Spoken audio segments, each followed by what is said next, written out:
বেশ কিছুদিন ধরে সোশ্যাল মিডিয়া, টেলিভিশন, সংবাদপত্র তথা প্রতিটি মানুষের মুখে শোনা যাচ্ছে রাম মন্দির বা রামলালার নাম। ধর্ম, ভক্তি, আবেগ সমস্ত কিছুই যেন মিলেমিশে গেছে রাম মন্দিরকে কেন্দ্র করে। গত 22শে জানুয়ারি যে রাম মন্দিরে রামলালার প্রাণ প্রতিষ্ঠা হয়, সেই রামলালা মূর্তি এবং মন্দির নির্মাণের পেছনে রয়েছে অনেক অজানা তথ্য। যেমন কোন পাথরে তৈরি রামলালার মূর্তি, পাথরের বিশেষত্ব কী, কোন কোন মূল্যবান ধাতু এবং রত্ন ব্যবহার করা হয়েছে, কীভাবে বিজ্ঞানকে কাজে লাগানো হয়েছে, কতটা টেকসই মন্দির বা মূর্তিটি, এই সমস্ত কিছুই জানবে আজকের ভিডিওটিতে। প্রথমেই আসা যাক রামলালার প্রকৃত পরিচয় সম্পর্কে।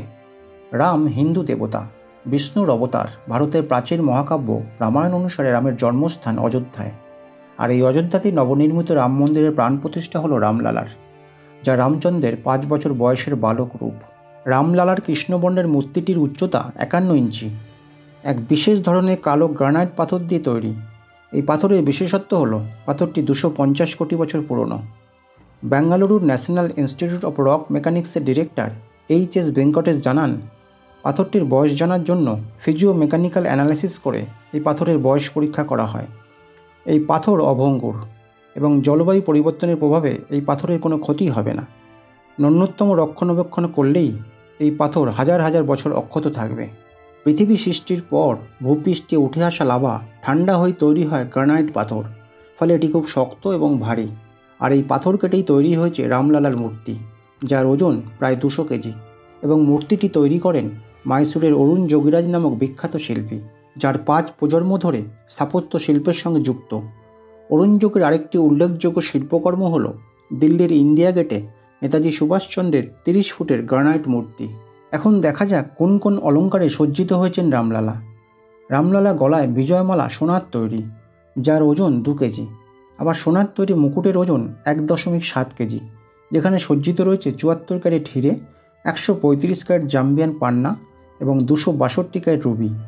সোনার মুকুটের কেন্দ্রে রয়েছে ভগবান সূর্য, যা ধারণা নেওয়া হয় হিন্দু ধর্মগ্রন্থ এবং টিভি সিরিয়াল রামায়ণ থেকে। মুকুটের মাঝখানে তৈরি সূর্য ভগবান, রামের সূর্যবংশীয় হওয়ার প্রতীক। ময়ূরকেও ফুটিয়ে তোলা হয়েছে মুকুটে, যা রাজতন্ত্রের প্রতীক। আবার রুবি সূর্যের প্রতীক, হিরে বিশুদ্ধতা এবং সততার প্রতীক।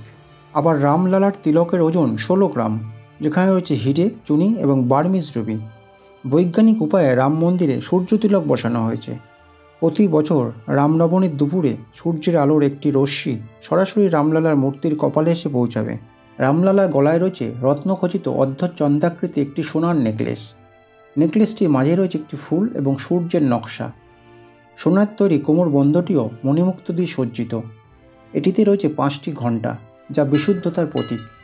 এছাড়া রামলালার 2 হাতের বাহুতে ব্রেসলেট পরানো হয়েছে, যা সোনা ও রত্ন দিয়ে তৈরি। রামলালাকে চুড়ি দিয়ে সাজানো হয়েছে, যার ওজন 850 গ্রাম। 100 ক্যারেটের হিরে এবং 320 ক্যারেটের রুবি এবং পান্না রয়েছে।